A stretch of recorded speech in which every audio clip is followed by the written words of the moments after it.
Uh, Hello, everybody. Well, I'm Mr. Yusuf An. I'm back again because we already met, if you remember.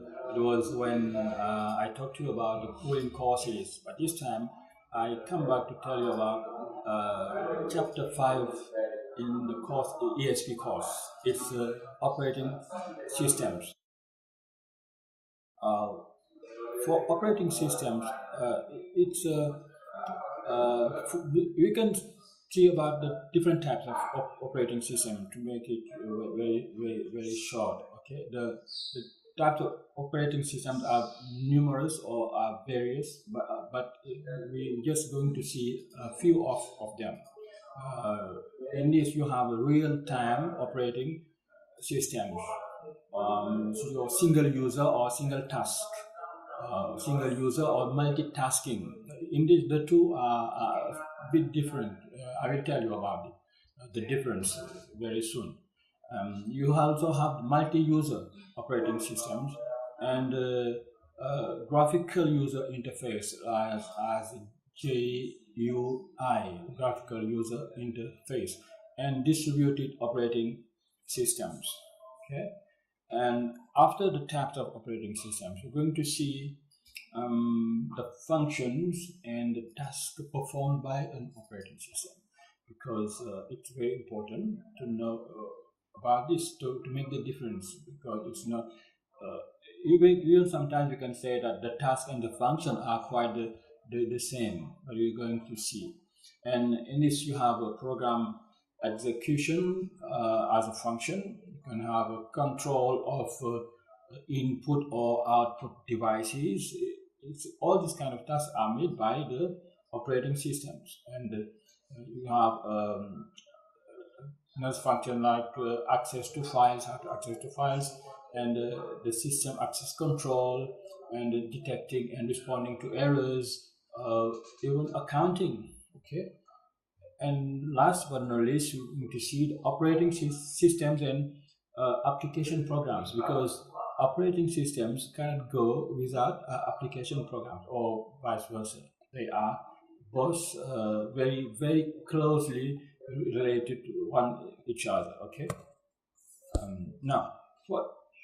Of course, before we go further, you must or you have to understand what is an operating system. Therefore, I'm going to give you a short definition, and for sure you can have many definitions of operating systems. Okay, but the essential here is to understand what it is exactly. And an operating system is the most important program that is on a computer.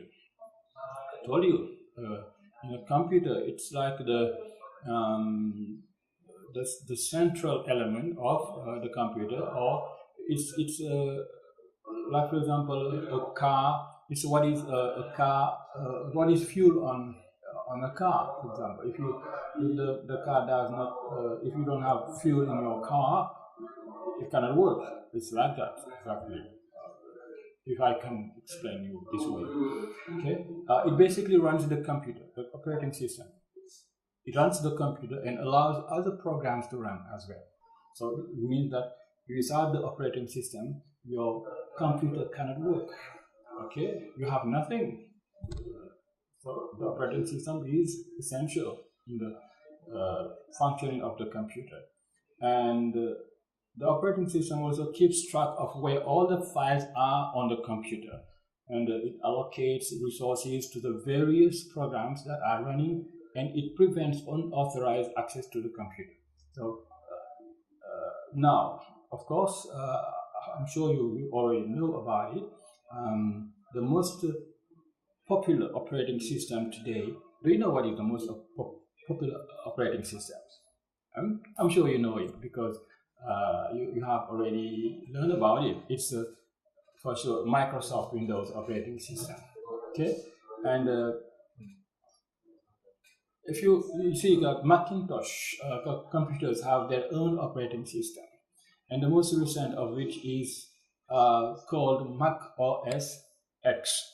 There are also open source operating systems such as Linux. Okay? So, And 4 types of operating systems.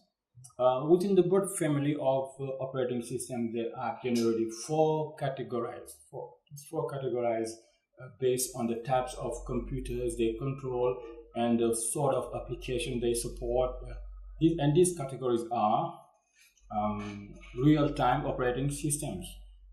Real-time operating systems are used to control machinery, okay, scientific instruments and industrial systems.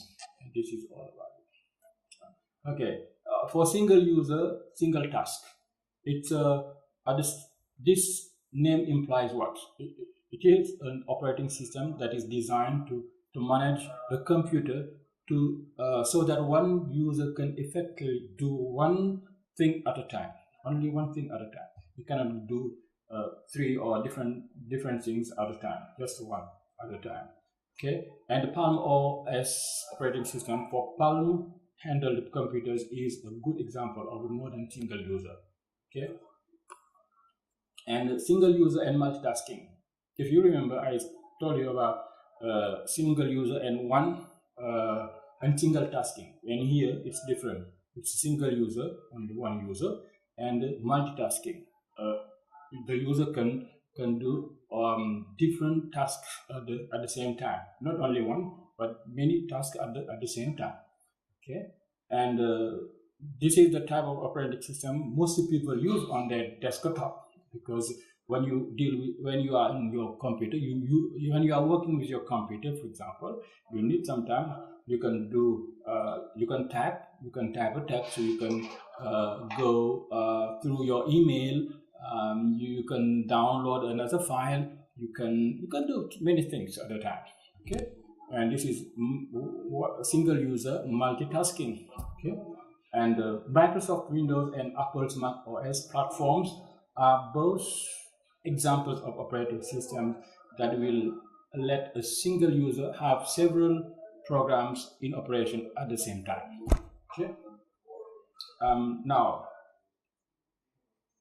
for example, it is entirely possible for a Windows user to be writing a note in a word processor while downloading a file from the internet. It is quite possible. So this is one single user multitasking. Okay. And now for multi-user operating systems.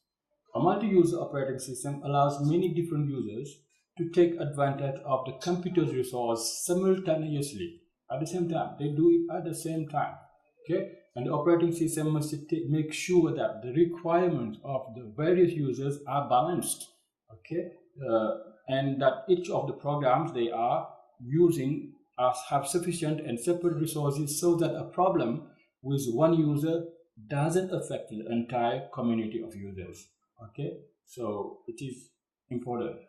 And now for the graphical user interface,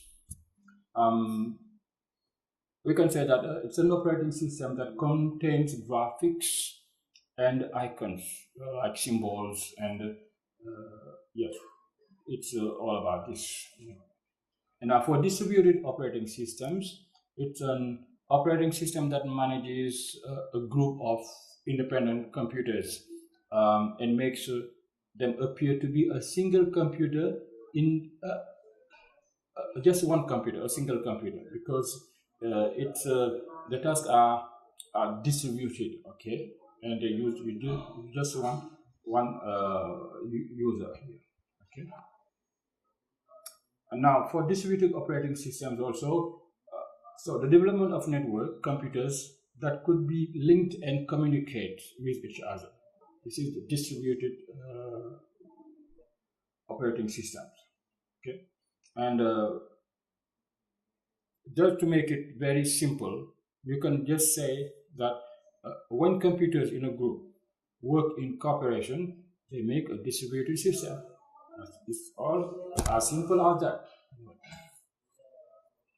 Now, as for the functions and tasks performed by an operating system, for sure, we cannot give you all the tasks performed or all the functions that are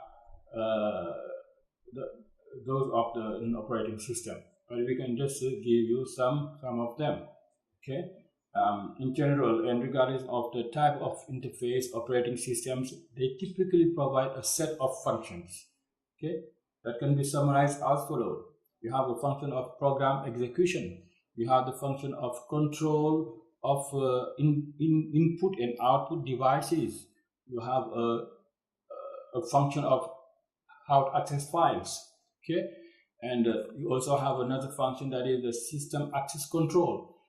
For example, for multi-user systems, the operating system has mechanism to control output and input and output devices, okay, and you also have another function that is detecting and responding to errors.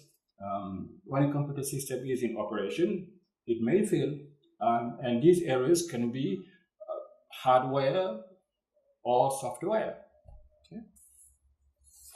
And to communicate to the operating system, for example, the answer may go from the ending of the program that caused the error, or to retrying the operation, or simply reporting the error to the application.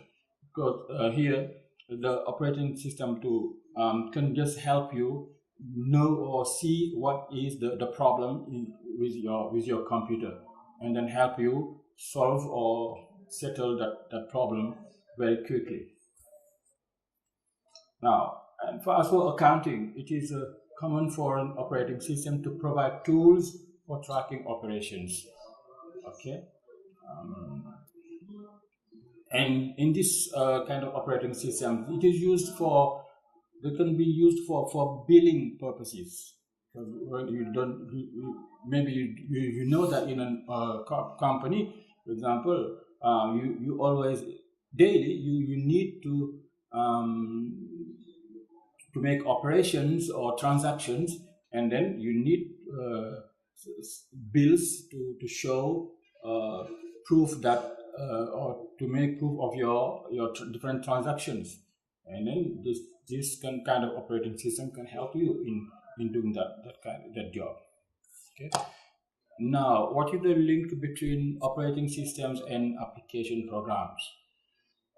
The operating system provides an interface between an application program and computer hardware, so that an application program can interact with the hardware only by obeying rules and procedures, okay, that are programmed into the operating system.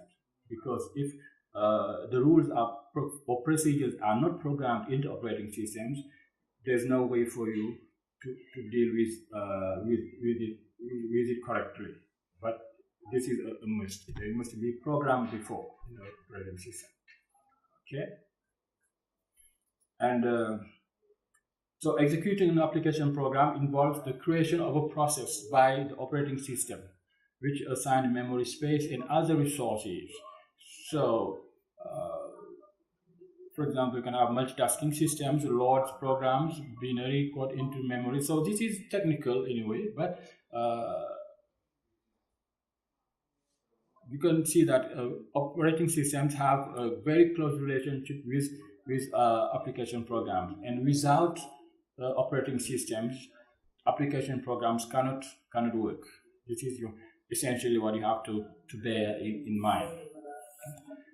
So this is the end of course, and it was a big pleasure for me to explain you all about operating systems. And as I said, very soon, I can't tell you everything about operating systems, but in the tutoring courses, you can take your time and ask any question you like, and we'll be very pleased to answer all your questions. Thank you for your attention. Bye-bye.